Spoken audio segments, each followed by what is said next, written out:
ফাতেমা দাও, চাবুক দাও, আর দেরি করবো না। হাজার হাজার সাহাবীরা অপেক্ষায় আছে।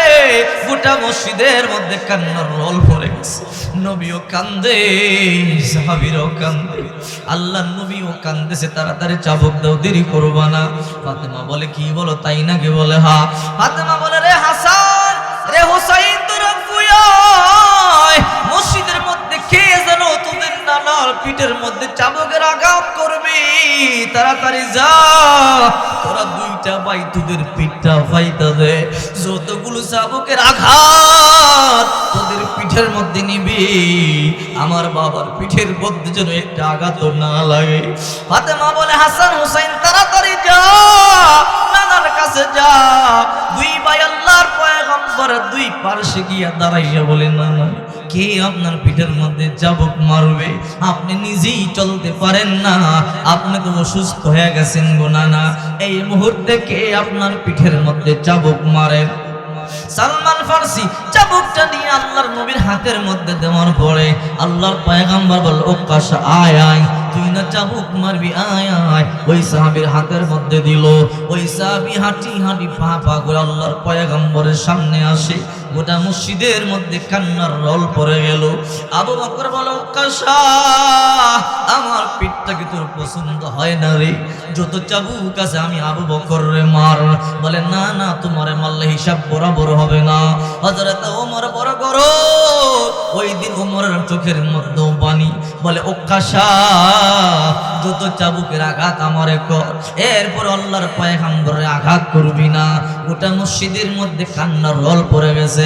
সমস্ত সাহাবীরা বলে, রে ও কাশা, যত চাবুক আছে তোর মনে যা চায় আমাদেরকে মার, নবীর মারিস না। কিন্তু ওই সাহাবী কই, নবীর পিঠে না মারলে হিসাব বরাবর হবে না। হাঁটি হাঁটি পা পা করে ওই সাহাবী আল্লাহর পয়গম্বরের সামনে গেল। আল্লাহর পয়গম্বরের সামনে যাওয়ার পর দুই ভাই হাসান আর হুসাইন নানারে জাবরা ধরে বলে, নানা চাবুকের আঘাতে আঘাতে মরে যাব, এরপর আপনার পিঠের মধ্যে আঘাত লাগতে আমরা দিব না। আল্লাহর নবী হাসান হোসেন, আল্লাহর হাবিব সাল্লাল্লাহু আলাইহি ওয়াসাল্লাম ইন্তেকালের সময় সাহাবায়ে কেরামদেরকে ডেকে ডেকে পয়গম্বর সবার কাছ থেকে ক্ষমা নিয়েছে। আল্লাহর হাবিব বলে, ও সাহাবীরা, তোমরা আমাকে যদি কোনো কারণে আমি কষ্ট দিয়ে থাকি, তোমরা আমারে মাফ করে দাও। কারণ একটা গুনাহ নিয়ে আল্লাহর দরবারে দাঁড়াতে চাই না। ও সাহাবীরা, তোমরা আল্লাহর দরবারে আমাকে দাঁড় করায় দিও না, কারণ কিয়ামতের ময়দানে কেউ কারো আপন হবে না। ইয়াউমা ইয়াফিরুল মারউ মিন আখি ওয়া উম্মিহি ওয়া আবি ওয়া সাহিবাতিহি ওয়া বানি। ওই দিন মা কাজে আসবে না, বাবা কাজে আসবে না, বিবি কাজে আসবে না, সন্তান সন্ততি কেউ কাজে আসবে না। সবাই নিজের চিন্তায় থাকবে। চিন্তা করে দেখেন বন্ধু, সন্তানটার জন্য কত কিছু করলেন, বিবির জন্য কত কিছু করলেন। যখন আপনি মারা যাবেন, যদি বলেন, বিবি অন্ধকার কবরের ঘর, সেই রাস্তা আমার তেমন চিনা নাই, যেই ঘরের দরজা কোন দিকে জানালা কোন দিকে জানি না, জীবনে কোনোদিন কবর দেশে থাকি নাই, প্রথম রাতটা তুমি একটু কবরে যাই আমার সাথে কাটাইও রে বিবি। 40টা বছর তোমার সাথে সংসার করেছি, 50টা বছর তোমার সাথে আনন্দ ভর্তি করেছি, কত রং বিরঙ্গের কথা গভীর রাত্রে তোমার কানে কানে কইছি, কত আনন্দ আর কত ফুর্তি তোমার সাথে আমি করেছি। একটা রাত তুমি আমার সাথে কাটাইয়া দিও। যত প্রাণের বিবি, আদরের সন্তান, কিন্তু একটা রাত আপনার খবরে দিবে না, ঠিক কিনা জোরে বলেন। আল্লাহর হাবিব সাল্লাল্লাহু আলাইহি ওয়াসাল্লাম বলেন, ইস্তাঈযু বিল্লাহি মিন আযাবিল কবর ইন্নাহুম ইউআযাবুনা বিকুবুরিহিম। তোমরা কবরে আযাব থেকে পানা চাও, কবরে কিন্তু আযাব হয়। কবরের আযাব, ওই আওয়াজ পৃথিবীর সাপ বিচ্ছু বকরি ভেড়া দুম্বা সবাই শুনতে পায়, কিন্তু মানব জাতি শুনতে পায় না। সাহাবায়ে কেরাম বলে, পয়গম্বর মানব জাতি কেন শুনতে পায় না? পয়গম্বর বললেন, রে সাহাবীরা, মানুষ শুনলে মা বাবা দাদা দাদির লাশ নিয়ে কোনোদিন কবর দেশে যাইতো না, ঠিক কিনা জোরে বলেন। অথচ আমরা ঘন্টায় ঘন্টায় গুনাহ করি, কবরকে ভয় করি না, মৃত্যুকে ভয় করি না, জাহান্নামকে ভয় করি না। আল্লাহর হাবিব সাল্লাল্লাহু আলাইহি ওয়াসাল্লাম ইন্তেকালের পূর্বে সাহাবায়ে কেরামদেরকে ক্ষমা নিয়েছেন। আল্লাহর নবী যখন অসুস্থ হয়ে গেলেন, ইন্তেকালের 15 দিন পূর্বে পয়গম্বর নামাজ পড়াইতে পর্যন্ত মসজিদের মধ্যে যাইতে পারে না। সাহাবায়ে কেরাম কান্নার রোল। আল্লাহর হাবিব 2 সপ্তাহ হয়ে গেল মসজিদের মধ্যে নামাজ পড়াইবার জন্য আসতে পারে না। আম্মা জান আয়েশা বলে, পয়গম্বর সাহাবায়ে কেরাম শুধু কান্না করে, আপনি মসজিদের মধ্যে যাইতে পারেন না। ও পয়গম্বর, সাহাবীরা কান্না করে। আল্লাহর হাবিব বলে, রে আয়েশা বলে দাও আমি অসুস্থ, আমি যাইতে পারবো না। আমার সাহাবী আবু বকর যেন ইমামতি করে। হযরত আবু বকর ইমামতি শুরু করে দিলেন। 2 সপ্তাহ হয়ে গেল পয়গম্বর মসজিদের মধ্যে যাইতে পারে না। ইন্তেকালের 3 দিন আগে আল্লাহর নবী হযরত আলীকে ডেকে বলে, আলী ও আব্বাস, আয় কোন দিন আমি আল্লাহর ডাকে সাড়া দিয়ে বলতে পারি না। আমার মন বলতেছে আমি আল্লাহর ডাকে সাড়া দিয়ে চলে যাব, এই দুনিয়ার মায়া ছাড়িয়ে চলে যাইতে হবে। আল্লাহর নবী বললেন, রে আব্দুল্লাহ ইবনে আব্বাস, যাও মদিনার প্রত্যেকটা ঘরে ঘরে মানুষদেরকে দাওয়াত দিয়ে দাও। আমি আল্লাহর নবী সবার সাথে জনমের শেষ কথা বলবো। আব্দুল্লাহ ইবনে আব্বাস রাদিয়াল্লাহু তাআলা আনহু প্রতিটা ঘরে ঘরে গিয়ে দৌড়াইয়া বলল, তোমরা কারা গো, তাড়াতাড়ি মসজিদের মধ্যে চলে যাও।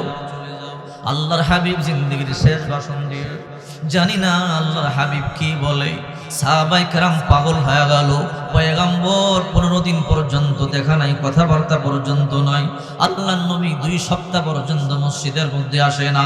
এই সংবাদটা যখন মদিনার মধ্যে ছড়ায়া গেল, আল্লাহর নবী আজকে সাহাবায়ে কেরামদেরকে ডাকতেছেন।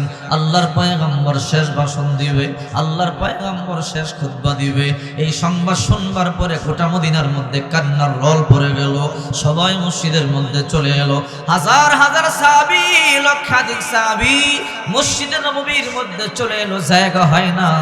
আল্লাহর পয়গম্বর হযরতে আলী রাদিয়াল্লাহু তাআলা কাদের মধ্যে একটা হাত দিলেন, হযরতে আব্দুল্লাহ ইবনে আব্বাস রাদিয়াল্লাহু তাআলা কাদের মধ্যে একটা হাত দিলেন। আল্লাহর নবী 2 জনের কাদের মধ্যে ভর দিয়া হাঁটি হাঁটি পা করে বড় কষ্ট করে মসজিদে নববীর মধ্যে পয়গম্বর চলে আসলেন। আসার পরে আল্লাহর পয়গম্বর তাকায় দেখে এমন একটা সাহাবী নাই যার চোখের মধ্যে পানি নাই। প্রত্যেকটা সাহাবীর চোখে পানি। আল্লাহর নবী কত শুকায়া গেল, নবীজি কত দুর্বল হয়ে গেল। আল্লাহর নবী মুহাম্মদ রাসূলুল্লাহ চোখের মধ্যে পানি। নবী আমার বলে, সাহাবীরা, যেই নবী প্রতিদিন 5 ওয়াক্ত নামাজ তোমাদের সামনে পড়াইতাম, 5 বেলা তোমাদের খবর নিতাম, আজকে 15 দিন পর্যন্ত আমি পয়গম্বর আসতে পারি না, তোমাদের দেখা পাই না। ও সাহাবীরা, জানি না কোন দিন জানি আল্লাহর ডাকে সাড়া দিয়ে চলে যাই। রে সাহাবীরা, আমি জানি আমিও তোমাদেরকে যেমনটি ভালোবাসি, তোমরাও আমারে অনেক ভালোবাসো। আমি তোমাদেরকে ভালোবাসি বলে জান্নাতের খাবার পর্যন্ত আমি খাই নাই। আমি 3 দিন পর্যন্ত, 1 সপ্তাহ পর্যন্ত না খাওয়া ছিলাম। এমন সময় ছিল আল্লাহ পাক হুকুম দিয়েছিল, জিবরাইল যা আমার বন্ধুর কাছে যা, আমার বন্ধুর গিয়া বল আমার বন্ধু চাইলে জান্নাত থেকে আমি খাবার পাঠিয়ে দেব। জিবরাইল আইসা বলে, পয়গম্বর, আল্লাহ তাআলা জানতে চাইলো আপনি 15 দিন পর্যন্ত না খাওয়া ক্ষুধার্ত, আরশের মালিক আল্লাহ সহ্য করতে পারে না, আপনি চাইলে আল্লাহ তাআলা জান্নাত থেকে জান্নাতি খাবার পাঠাবে। আমি বলেছিলাম, রা জিবরাইল, আল্লাহ তাআলা যদি আমাকে জান্নাত থেকে জান্নাতি খাবার পাঠাইয়া দেয়, আমার উম্মতদেরকেও কি জান্নাত থেকে খাবার দিবে? আল্লাহ বললেন, না নবী, না না, আপনার উম্মতদেরকে জান্নাতি খাবার দেওয়া হবে না। আমি বলেছি, আল্লাহ না, আমার যে উম্মত দুনিয়ায় জান্নাতি খাবার খাবে না, আমি নবী হইয়া কেমনে জান্নাতি খাবার খাই? ও সাহাবীরা, তোমাদেরকে ভালোবাসি বলে আমি নবী দুনিয়ায় থেকে জান্নাতি খাবার পর্যন্ত খাই নাই। আমি তোমাদের জন্য ভালো কিছু পড়ি নাই, ভালো খাবার খাই নাই। রে সাহাবীরা, আমি তোমাদেরকে অনেক ভালোবাসি। আমি এটাও জানি তোমরা আমারে বড় ভালোবাসো। আমি জানি না কোন দিন জানি আমি মালিকের ডাকে সাড়া দিয়ে চলে যাই। ও সাহাবীরা, আমি আমার জীবনের শেষ প্রান্তে চলে এসেছি। কোন দিন জানি আমি মরিয়া যাই বলতে পারি না। ও সাহাবীরা শোনো, আমার জীবনে যদি তোমাদেরকে কষ্ট দিয়ে থাকি তাহলে তোমরা আমাকে মাফ করিয়া দাও। আর কেহ যদি আমার কাছ থেকে কোনো পাওনা থাকো তাহলে বলো, আমি মরবার আগেই তোমাদেরকে পরিশোধ করে দিতে চাই। আমি ইন্তেকালের পূর্বেই লেনা দেনা পরিশোধ করে দিতে চাই। সাহাবায়ে কেরাম কোনো কথা বলে না। আল্লাহর নবী দ্বিতীয়বার বললেন, সাহাবীরা বলো, যদি তোমরা আমার কাছ থেকে কোনো কিছু পাও তাড়াতাড়ি বলো। কিয়ামতের ময়দানে আল্লাহর সামনে আমাকে বেয়াজ্জতি করবা না, আল্লাহর কাঠগড়ার মধ্যে আমাকে দাঁড় করাইবা না। কোন সাহাবী কোনো কথা বলে না। তৃতীয়বার বলল, রে সাহাবীরা, যদি আমার কাছ থেকে কেউ কোনো কিছু পাও বলো, আমি নবী এখনই আদায় করে দিব, কিন্তু আল্লাহর দরবারে কিয়ামতের ময়দানে দাঁড় করাই দিও না। নবীজি চোখের পানিগুলো সারিয়ে কান্না শুরু করে দিল।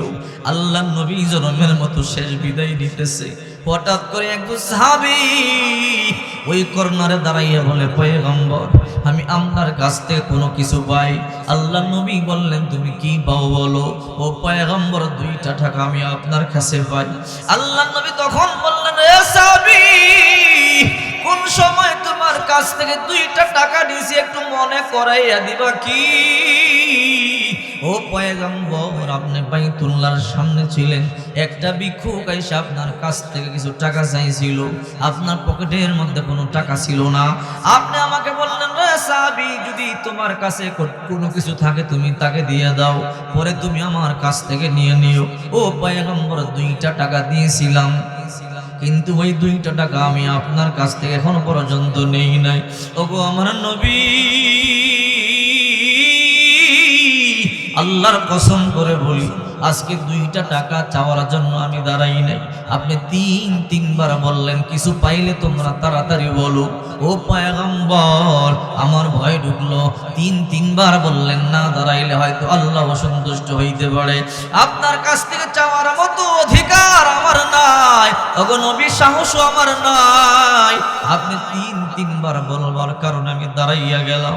নবী আমার বলল, রে সালমান ফারসি, তাড়াতাড়ি যা, আমার তহবিল থেকে 2টা টাকা তারে দিয়ে দে, এরপরও আমি ঋণ রেখা মরতে চাই না। ওই সাহাবীকে 2টা টাকা দেওয়া হলো। আল্লাহ নবী আবার বললেন, রে সাহাবীরা বলো, তোমাদের মধ্যে আর আমার কাছ থেকে কেউ কোনো কিছু পাও কিনা বলো। সাহাবায়ে কেরামদের মধ্যে কেউ দাঁড়ায় না। আল্লাহ নবী শেষবার বললেন, আমি আর বলবো না, আমি আর থাকতে পারতেছি না, অসুস্থ মানুষ। আমার কাছ থেকে তোমরা কেউ পাইলে তাড়াতাড়ি বলো, আমার কাছ থেকে এখনই আদায় করে নাও। আর একজন সাহাবী দাঁড়াইয়া বলে, পয়গম্বর, হ্যাঁ, আপনার সাথে আমার কিছু লেনা দেনা আছে। আল্লাহর পয়গম্বর তখন বলল, সাহাবী, কি লেনা দেনা আমার বলো। ও পয়গম্বর, দাঁড়াইবার মতো ইচ্ছা আমার ছিল না, বলবার মতো ক্ষমতাও আমার নাই, কিন্তু আপনি বারবার বলবার কারণে বলতে ইচ্ছে হয়। কি বলো পয়গম্বর, একটা যুদ্ধের ময়দানে আমি আপনার সাথে ছিলাম। ও পয়গম্বর, আপনি যে ঘোড়ার মধ্যে ছিলেন তার পিছনেই আমি ছিলাম। ও পয়গম্বর, আপনি ঘোড়া হাঁকাইবার জন্য পিছন দিকে বারবার চাবুকটা মারতেছিলেন, আর ওই চাবুকটা আমার পিঠের মধ্যে পড়তেছিল। ও পয়গম্বর, হিসাব যদি বরাবর করতে হয়, কেসাব যদি বরাবর করতে হয় গো নবী, আপনার পিঠের মধ্যে কয়টা আঘাত মারতে হয়। এই কথা বলতে দেরি, গোটা মদিনার মধ্যে কান্নার রল পড়ে গেল, মসজিদে নববীর মধ্যে কান্নার রল পড়ে গেল। সাহাবীরা পাগলের মতো হয়ে কান্না শুরু করলো। এখন কি তোমার এই কথা বলার সময়? আর নবী তো হাইটা চলতেই পারে না। 2জনের কাঁধের মধ্যে বর করে আল্লাহর নবী হাঁটি হাঁটি পা পা করে মসজিদে আসছে। আর এখন যদি এতগুলো চাবুক আল্লাহ নবীর পেটে মারা হয়, আল্লাহর পয়গম্বর বাঁচবে না, আল্লাহর পয়গম্বর তখনই মরিয়া যাবে। আল্লাহর নবী তখন বলল, রে সাহাবীরা, তারে আসতে দাও, আমি তারে যতটা আঘাত করেছি চাবুক দিয়া, অতগুলো আঘাত যেন আমার পিঠের মধ্যে করে তাকে জায়গা করে দাও। সাহাবায়ে কেরাম বলে, পয়গম্বর, আপনি কি বলেন? যত চাবুক লাগে আমাদেরকে মারবে, আপনার পিঠের উপরে মারবার জন্য দিব না। ওই ব্যক্তির নাম হলো উক্কাশা রাদিয়াল্লাহু তাআলা আনহু। উক্কাশা বলে, রে সাহাবীরা, তোমাদের পিঠের মধ্যে চাবুক মারলে তো কেসাস বরাবর হবে না। বিচার বরাবর হবে না। চাবুক মারছে আল্লাহর নবী আমার গায়ে, আর আমি আল্লাহর নবীর গায়ে মারতে হয়। আল্লাহর পয়গম্বর চোখের পানি সারিয়া দিলেন, সাহাবায়ে কেরাম পর্যন্ত চোখের পানি সারিয়া দিল। আল্লাহর নবী তখন বলল, রে সাহাবীরা, তোমরা রাস্তা করে দাও, আমার কাছে ওক্কাশাকে আসতে দাও, আর কোন কথা নাই, তোমরা আমার কাছে আসতে দাও। সাহাবায়ে কেরাম রাস্তা করে দিল। হযরতে ওক্কাশা রাদিয়াল্লাহু তাআলা আনহু আল্লাহর পয়গম্বরের পিঠের মধ্যে চাবুক মারবার জন্য হাঁটি হাঁটি পা পা করে সামনে আসতেছে। গোটা মসজিদের মধ্যে কান্নার রোল। হযরতে আবু বকর চোখের পানিগুলো সারিয়া কান্দে, না না ওক্কাশা, সামনে যাবি না, যত আঘাত লাগে আমি আবু বকরের কর, আমার পিঠটা সাজরা বানায়া দে, এরপর আল্লাহর পয়গম্বরের পিঠের মধ্যে আঘাত করবি না। হযরত ওমর ফারুক আয়েশা বলে, এখন কি তোর প্রতিশোধ নেওয়ার সময়? এখন কি নবীর পিঠের উপরে চাবুক মারবার সময়? জীবনে কি আর সময় পাইলি না? 15 দিন পরে আল্লাহর নবী এমনি মসজিদের মধ্যে আসলো, দুইজন সাহাবীর পিঠের মধ্যে বড় করে আসলো, আর এখন আল্লাহর পয়গম্বরের চাবুক মারবার জন্য পাগল হয়ে গেছো। যত চাবুক আছে আমার মা, আমার পিঠটারে সাজরা বানায়া দে, এরপর আল্লাহর পয়গম্বরের পিঠের মধ্যে চাবুক মারবি না। আল্লাহর নবী বলল, আবু বকর, ওমর, রাস্তা করে দাও, ওক্কাশাকে আমার কাছে আসতে দাও। শত শত হাজার হাজার সাহাবী চোখের পানি সারিয়া কান্দে। ওক্কাশা রাদিয়াল্লাহু তাআলা আনহু আল্লাহর পয়গম্বরের সামনে আসলেন।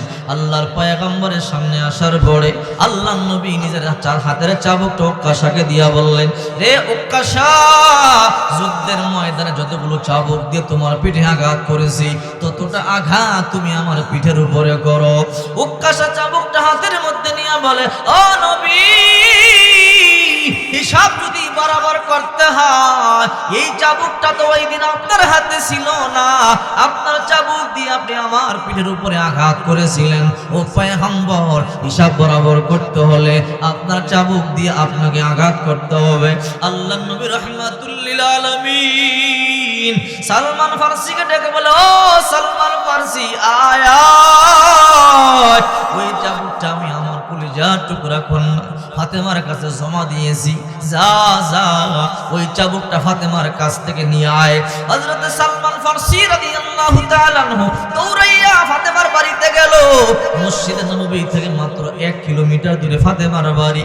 এখনো পর্যন্ত গেলে দেখতে পারবেন এমন কোন হাজি নাই যেই হাজি এই ঘরটা দেখিয়া চোখের পানি সারিয়া কান্দে না। যদি বলি, হাজি, এই ঘরটা দেখলে কেন আপনি কান্না করেন? বলে, এই তো গো হুজুর, খাতুনে জান্নাত ফাতেমার ঘর, জান্নাতের রমণীদের সর্দারিনী ফাতেমা, তার ঘরটা কেমন জীর্ণ শীর্ণ, কত কষ্ট করে জীবন যাপন কাটাইছে। এমন সময় গেছে ফাতেমার ঘরে 3 দিন পর্যন্ত খানা ছিল না, এমন সময় গেছে 1 সপ্তাহ 15 দিন পর্যন্ত ফাতেমার ঘরে খানা নাই। আল্লাহর নবী রাহমাতুল লিল আলামিন একবার 15 দিন পরে মদিনার মধ্যে ফিরলো।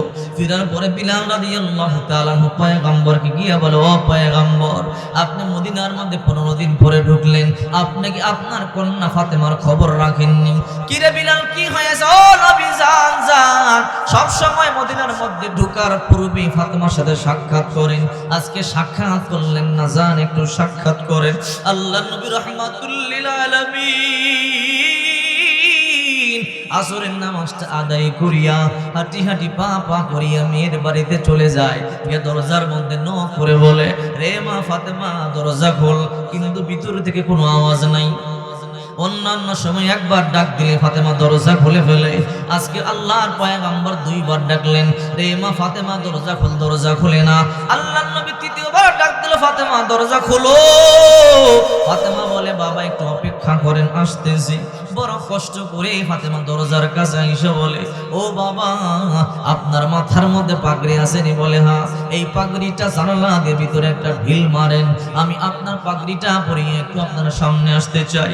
আল্লাহর নবী রাহমাতুল লিল আলামিন বুঝতে বাকি নাই আমার মেয়ের কাপড় এমন কাপড় নাই যে কাপড়টা পরে আমার মেয়ে আমার সামনে আসবে। আল্লাহর নবী পাগড়িটা ঢিলা দিলেন। হযরতে মা ফাতেমা রাদিয়াল্লাহু তাআলা আনহা কাপড়টা পরিয়া আল্লাহর পয়গম্বরের সামনে এসে দরজা খুলে দিল। আল্লাহর নবী দরজা খোলার পরে ভিতরে ঢুকলো। ভিতরে ঢোকার পরেই তাকিয়ে দেখে কলিজা টুকরা নাতি হাসান হুসাইন দুই ভাই সুন্দর করিয়া শুইয়া শুইয়া চোখের পানিগুলো সারিয়া কান্না শুরু করে দিল। অন্যান্য সময় আল্লাহর পয়গম্বর ঘরে ঢুকতেই হাসান আর হুসাইন দৌড়াইয়া গিয়ে নানার কোলে উঠে দৌড়াইয়া নানার কোলে উঠে চুমা দেয়। কিন্তু আজকে আল্লাহর নবী যতই ডাকে হাসান আয় হুসাইন আয়, কিন্তু না দু চোখের পানিগুলো সারিয়া সারিয়া কান্না করে আল্লাহর নবী দুইটা নাতির মধ্যখানে বসে গেলেন। দেখলেন পেটের মধ্যে হাত দিয়ে কোনো খাবার বলতে নাই, চামড়া শুকায়া গেল, গালটা ভাঙিয়া গেল। আল্লাহর নবী কয়, কিরে হাসান কিরে হুসাইন কেন রাগ করছো? আজকে আমাকে রিসিভ করবার জন্য কেন দরজায় যাও নাই? অন্যান্য সময় যখন আমি ডাক দেই দৌড়াইয়া দরজায় গিয়া আমাকে জবরাইয়া ধরো, আমার গালের মধ্যে আমার চোখে আমার কপালে চুমা খাও, আজকে কেন আমার কোলে উঠলে না? দুই ভাই চোখের পানি সারিয়া কান্না শুরু করে দিল। কান্না করে বলে, না না আজকে 15 দিন ধরে আপনারা আমাদেরকে কোনো খাবার দেয় না। ও না না ক্ষুধার যন্ত্রণা আর সহ্য করতে পারি না, এই জন্য আজকে উঠতে পারি না। আপনি যখন ডাক দিলেন বহু চেষ্টা করেছি উঠবার জন্য, উঠতে পারি না। দুইজন নাতি চোখের পানিগুলো সারিয়া কাঁদে। আল্লাহর নবী সহ্য করতে পারে না, অথচ এই দুইজন জান্নাতের যুবকদের সর্দার হবে, ঠিক কিনা জোরে বলেন? আল্লাহর হাবিব সাল্লাল্লাহু আলাইহি ওয়াসাল্লাম বলেন, আল হাসান ওয়াল হুসাইন সাইয়্যিদা শাবাবি আহলিল জান্নাহ। এই হাসান হুসাইন জান্নাতের যুবকদের সর্দার হবে, অথচ জান্নাতের যুবকদের সর্দাররা 1 সপ্তাহ 15 দিন পর্যন্ত না খাওয়া। আল্লাহর নবী কলিজার টুকরা কন্যা ফাতেমার কাছে গিয়ে বলে, রে মা ফাতেমা, সব সময় একবার ডাক দিলে দৌড়াইয়া যাও, আজকে 3-3 বার ডাকলাম, কেন দৌড়াইয়া গেল না? ফাতেমা চোখের পানিগুলো সারিয়া কান্দে, মা বল 15 দিন পর্যন্ত নাতিদেরকে কেন খাবার দাও না? ফাতেমা চোখের পানিগুলো সারিয়া বলে, বাবা ঘরে 15 দিন ধরে পানি ছাড়া কোনো খাবার নাই, আপনার নাতিদেরকে কি দিব? আমি নিজেই তো খাইতে পাই না, এই জন্য বাবা নামাজের মুসল্লার মধ্যে বসেছিলাম, আপনি যখন প্রথম ডাক দিয়েছেন ডাকটা শুনেছি, কিন্তু চেষ্টা করেছি উঠবার জন্য, উঠতে পারি না। ও বাবা দ্বিতীয়বার ডাক দিলাম, চেষ্টা করেছি, দ্বিতীয়বার ডাক দিলেন, বড় চেষ্টা করে ক্ষুধার যন্ত্রণায় উঠতে পারি না, বড় কষ্ট করিয়া কাপড় পর্যন্ত নেই আপনার কাপড় পরে আসলাম। ও বাবা আমরা এত গরিব, আমাদের কাপড় পর্যন্ত নাই, আমাদের খাবার পর্যন্ত নাই। আল্লাহর নবী চোখের পানি গুলো সারিয়া কান্না শুরু করে দিল। নাতি দুইটা আর মেয়েকে কোলের মধ্যে নিয়ে আল্লাহ নবী হাত তুলে দোয়া শুরু করে দিল, আল্লাহ জি আমার কন্যা জান্নাতের মুনিদের সর্দারিনী হবে, আমার যেই নাতি দুইটা জান্নাতের যুবকদের সর্দার হবে। আজকে তাদের পরনে পর্যন্ত ভালো কাপড় নাই, ঘরের মধ্যে তেমন খাবার নাই, তাদের কষ্ট দেখলে আমি নবী সইতে পারি না। আল্লাহ তাআলা বলে, হ নবী আপনার কন্যা ফাতেমারে বলেন। আল্লাহ তাআলা নবী ওহী নাজিল করলেন। নবী বলে, ফাতেমা কোন মুসল্লার মধ্যে নামাজ পড়তেছিলা? এই মুসল্লার মধ্যে নামাজ আদায় করতেছিলাম। রে ফাতেমা মুসল্লাটা উঠাই একটু দেখ। ফাতেমা মুসল্লা উঠাইতে দেরি, তাকাইয়া দেখেন নিচে গলিত স্বর্ণের এইরকম বিশাল বড় সমুদ্র দেখা যায়। আল্লাহু আকবার বলেন। আল্লাহর নবী বলে, রে ফাতেমা যত স্বর্ণ লাগে লও, উঠাইয়া লও। ও ফাতেমা যত নিয়ামত নিবা জান্নাতে কিন্তু কমে যাবে। ফাতেমা বলে, বাবা কষ্ট করি দুনিয়াতেই কষ্ট করি, না খায়া থাকে দুনিয়াতে রাজি আছি, জান্নাতের নিয়ামত কমাইতে চাই না। এই দুনিয়াতে আর কয়দিন বাঁচবো, কয়দিন পরেই তো মরিয়া যাব। আব্বা জান না না, জান্নাতের নিয়ামত দুনিয়াতে ভোগ করতে চাই না, জান্নাতের মধ্যে গিয়া ভোগ করব। আল্লাহর পয়গম্বর ওই কলিজার টুকরা ফাতেমার সামনে বলেন, ফাতিমাতু বিজাতুম মিন্নি, ফাতেমা আমার দেহের অংশ, কলিজার টুকরা। ফাতেমার যে কষ্ট দেয় আমি পয়গম্বরের কষ্ট দেয়, ফাতেমার যে খুশি করে আমি পয়গম্বরের খুশি করে। ওই ফাতেমার কাছে চাবুকটা, এ সালমান যা যা, হিসাব যদি বরাবর করতে হয় ওই আমার চাবুক চাবুকটা ফাতেমার কাছে জমা দিয়েছি, যা ফাতেমার বাড়ি থেকে নিয়ে আয়। করুণ ঘটনা শুনে আশ্চর্য হয়ে যাবেন। আল্লাহর নবীর ইন্তেকালের মাত্র 3 দিন আছে, নবী চলতে পারে না, আল্লাহর নবী একা একা উঠতেই পারে না। দুইজন সাহাবীর কাঁধে ভর করিয়া পয়গম্বর মসজিদের মধ্যে গেছে। সালমান ফারসি দৌড়াইয়া গিয়ে ফাতেমার দরজায় নক করে বলে, রে ফাতেমা দরজা খোলো। ফাতেমা বলে, কে? বলে, আল্লাহ নবীর সাহাবী সালমান ফারসি। রে সালমান ভাই, এই সময় আমার বাড়িতে কেন আসলে রে ভাই? ও ফাতেমা, আল্লাহর পয়গম্বর কি চাবুকটা তোমার কাছে জমা দিয়েছে নাকি? বলে, হ্যাঁ জমা দিয়েছে। আল্লাহর পয়গম্বর তো 15 দিন পরে মসজিদের মধ্যে আসলো, এই চাবুকটা আল্লাহর পয়গম্বরের দরকার পড়েছে। ও ফাতেমা, চাবুকটা আল্লাহর পয়গম্বর চাইছে, আমাকে পাঠাইছে চাবুকটা নিয়ে যাওয়ার জন্য। দাও দাও, চাবুকটা আমার কাছে দিয়ে দাও। এই কথা বলবার পরে ফাতেমা বলে, কেন? আবার কি যুদ্ধ শুরু হয়ে গেল নাকি? আমার বাবা তো এমনি অসুস্থ, চলতে পর্যন্ত পারে না। 15 দিন পর্যন্ত আমার বাবা পানি ছাড়া কোনো খাবার পর্যন্ত খায় না। এখন আমার আব্বাজান চাবুক দিয়ে কি করবে? সালমান ফারসি বলে, না, সেই কথা তোমাকে বলা যাবে না, সহ্য করতে পারবা না। ফাতেমা বলে, না রে সালমান ভাই, না, যতক্ষণ পর্যন্ত না বলবো চাবুক দেওয়া হবে না। সালমান ফারসি বলে, না না, তোমাকে বলা যাবে না, সহ্য করতে পারবো না। ফাতেমা বলে, না বললে আমি তোমাকে চাবুকটাও দিব না। সালমান ফারসি বলে, তাহলে শোনো, এ ফাতেমা, আল্লাহর পয়গম্বর জীবনের শেষ প্রান্তে চলে এসেছে। আল্লাহর নবী সাহাবীদের সাথে জনমের মতো বিদায় নিতেছে। আল্লাহর পয়গম্বর সাহাবায়ে কেরামদেরকে বললেন, ও সাহাবীরা, তোমরা কেউ কোনো কিছু পাইলে এখানেই আমার কাছ থেকে আদায় করে নাও। কিয়ামতের ময়দানে আল্লাহর কাঠগড় আমাকে দাঁড় করাইও না। আল্লাহর নবী রাহমাতুল লিল আলামিন এই কথা বলবার পরে একজন সাহাবী দাঁড়ায় গেল। ওই সাহাবীকে নাকি আল্লাহর পয়গম্বর যুদ্ধের ময়দানে চাবুক মারছে। এই জন্য ওই সাহাবী সবার সামনে বলে, নবীকেও চাবুক মারবে। অন্য চাবুক দিয়েছিল পয়গম্বর, সেই চাবুক দিয়ে আল্লাহর নবীর চাবুক মারে না। হিসাব বরাবর করতে হবে, এই জন্য নতুন চাবুক নিবে না, ওই চাবুকটাই নেবে যেই চাবুকটা যুদ্ধের ময়দানে নবীর হাতে ছিল। নবী আমারে বলল, সালমান, ওই চাবুকটা আমার কন্যা ফাতেমার কাছে জমা রাখছিলাম, যা রে যা, ফাতেমার কাছ থেকে সেই চাবুকটা নিয়ে আয়। ফাতেমা, দাও চাবুক দাও, আর দেরি করব না। হাজার হাজার সাহাবীরা অপেক্ষায় আছে। গোটা মসজিদের মধ্যে কান্নার রোল পড়ে গেছে। নবীও কান্দে, সাহাবীরাও কান্দে, আল্লাহর নবীও কান্দেছে। তাড়াতাড়ি চাবুক দাও, দেরি করব না।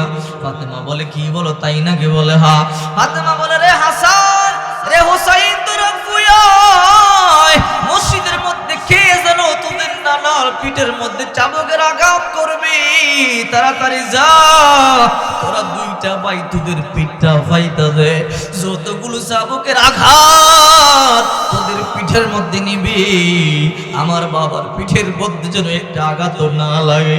ফাতেমা বলে, হাসান হুসাইন, তাড়াতাড়ি যা, নানার কাছে যা। 2 ভাই আল্লাহর পয়গম্বর 2 পার্শ্বে গিয়া দাঁড়াইয়া বলে, নানা, কে আপনার পিঠের মধ্যে চাবুক মারবে?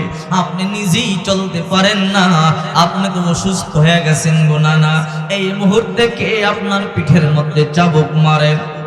সালমান ফারসি চাবুকটা নিয়ে আল্লাহর নবীর হাতের মধ্যে দেওয়ার পরে আল্লাহর পয়গম্বর বলল, ও কাশা, আয় আয়, তুই না চাবুক মারবি, আয় আয়। ওই সাহাবীর হাতের মধ্যে দিল। ওই সাহাবী হাঁটি হাঁটি পা পা করে আল্লাহর পয়গম্বরের সামনে আসে। গোটা মসজিদের মধ্যে কান্নার রোল পড়ে গেল।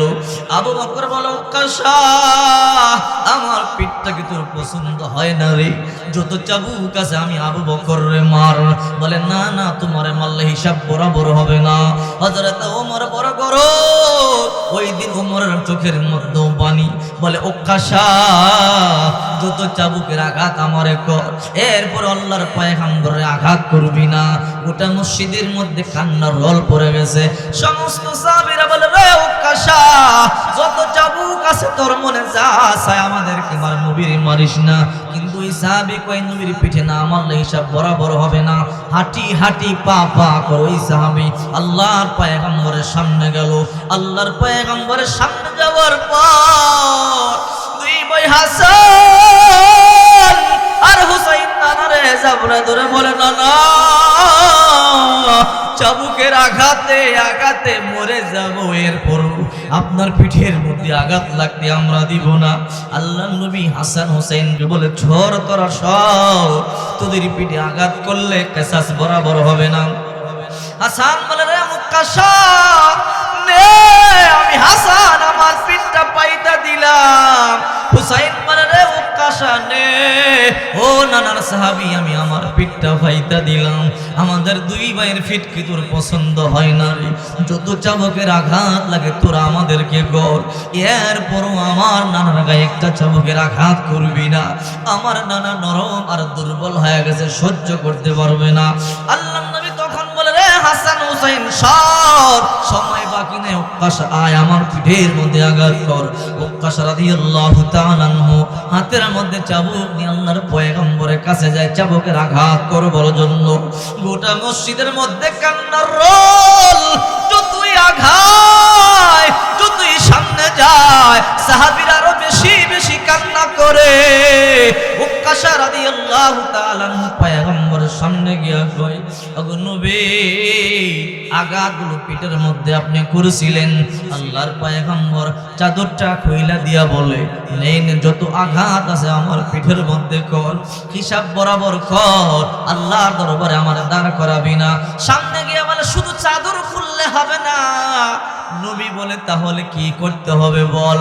ও পয়গম্বর ওই দিন আমি আপনার পিছনে ছিলাম, আমার দেহের মধ্যে কোনো কাপড় ছিল না, আমার পিঠের মধ্যে কোনো কাপড় ছিল না, শুধু আমার পরনের লুঙ্গিটা ছিল, আমার পিঠের মধ্যে কোনো গেঞ্জিটাও ছিল না, একেবারে খালি চামড়ার মধ্যে আপনি আঘাত করেছিলেন। আর আমি হিসাব বরাবর করতে হলে তো আপনার গেঞ্জিটা পর্যন্ত খুলতে হয়। সাহাবায়ে কেরাম বলে, উক্কাশা পাষাণ দেখেছি রে, তোর মতো পাষাণ দেখি নাই। নবীর গা কোনোদিন তো কেউ খালি করে না, আজকে তুই নবীর পিঠ পর্যন্ত উদাম করতে বলো। তুমি কেমন নবীর সাহাবী, আমরা নবীর জন্য জীবন পর্যন্ত দিতে পারি, আর সেই জায়গায় তুমি নবীর পিঠের উপরে আঘাত করবা। জালেম দেখেছি, তোমার মতো জালেম দেখি নাই। এমন সাহাবী নাই রে যার চোখের মধ্যে পানি নাই, প্রত্যেকের চোখের মধ্যে কান্নার পানি, বয়া বয়া পানিগুলো পড়ে। আল্লাহর নবী যখন পিঠের কাপড়টা উধাম করে খালি করে দিল, উক্কাশা নে আমার পিঠের মধ্যে চাবুকের আঘাত কর। সাহাবায়ে কেরাম কান্দে, গোটা মদিনার মধ্যে কান্নার রোল পড়ে গেল। উক্কাশা রাদিয়াল্লাহু তাআলা আনহু পিছন দিকে চাবুকটা নিয়ে পয়গম্বরে চাবুকটা মারবার জন্য চাবুকটা উপর করে এমনি উপর করে পিছন দিকে ফালায়া দেয়। পয়গম্বরকে চাপ দিয়ে দইরা পিঠে মোহরে নবুয়তের মধ্যে একটা চুমা লাগায়া দেয়। আল্লাহু আকবার বলে, আল্লাহ নবীর মোহরে নবুয়তের মধ্যে একটা চুমা লাগায়া দেয়, আর আল্লাহর পয়গম্বরের চাপ দিয়ে ধরে। ওগো নবী আপনি কি মনে করছেন আমি কি পারি আপনার চাবুক দিয়ে আঘাত করতে? না না। নবী কয় তাহলে নাটকটা কেন করেছো? ওগো নবী আমি শুনেছি মোহরের নবুয়তে চুমা দিলে জিন্দেগির গুনাহ মাফ হয়ে যায়, আল্লাহর জান্নাত ওয়াজিব হয়ে যায়। নবী আমার আজকে একটা সুযোগ পাইলাম, আমি জানি এই সুযোগটা আজকে আমি কাজে লাগাইতে পারবো। আপনি বারবার বললেন তোমাদের মধ্যে কে আসো আমার থেকে কোনো কিছু পাও। ও পয়গম্বর এই জন্য আমি আজকে সুযোগটা কাজে লাগাইলাম। আপনার সামনে দাঁড়াইয়া কোনো কিছু পাওনা আদায় করবার ক্ষমতা নাই, সাহস পর্যন্ত নাই। ও পয়গম্বর এই জন্য আজকে আপনার সামনে আইসা এই সুযোগটা আমি কাজে লাগাইলাম। নবী আমার উক্কাশাকে চাপ দিয়ে ধরিয়া বলে, সাহাবীরা শুনো, এই উক্কাশার জন্য আল্লাহ তাআলা জাহান্নামের আগুনটা চিরদিনের জন্য হারাম করে দিয়েছে। আল্লাহু আকবার বলেন। ইমামুল আউয়ালিন ওয়াল আখিরিন ওয়া হরসাদক রাহমাতাল লিল আলামিন, শুধু জুদাশে রাহমাতাল লিল আলামিন, সিজদা ও শুদহা মারু ইয়া জমিন। এই জন্য বিশ্ব নবী মুহাম্মদুর রাসূলুল্লাহ সাল্লাল্লাহু আলাইহি ওয়াসাল্লাম শিখায়া দিয়া গেছে, সাহাবীরা রে, আমি নবীর কোনো গুনাহ নাই, এরপর আমি নবী দৈনিক 70 থেকে 100 বার তওবা করেছি, অথচ আমরা মিনিটে মিনিটে গুনাহ করতেছি, সেকেন্ডে সেকেন্ডে গুনাহ করতেছি, এরপর আমরা তওবা করি না। আল্লাহ তাআলা এমন দয়ালু, আল্লাহ তাআলা এমন দয়ালু, এমন গফুর, জীবনে যত গুনাহ করেছেন, যত অন্যায় করেছেন, তওবার মতো তওবা যদি একবার করতে পারেন, আল্লাহর কাছে যদি ক্ষমার মতো একবার ক্ষমা চাইতে পারেন, আল্লাহ তাআলা মুহূর্তের মধ্যে জিন্দেগীর যত গুনাহ আছে সমস্ত গুনাহগুলো মুহূর্তের মধ্যে ক্ষমা করে দিবে। ঠিক না জোরে বলেন?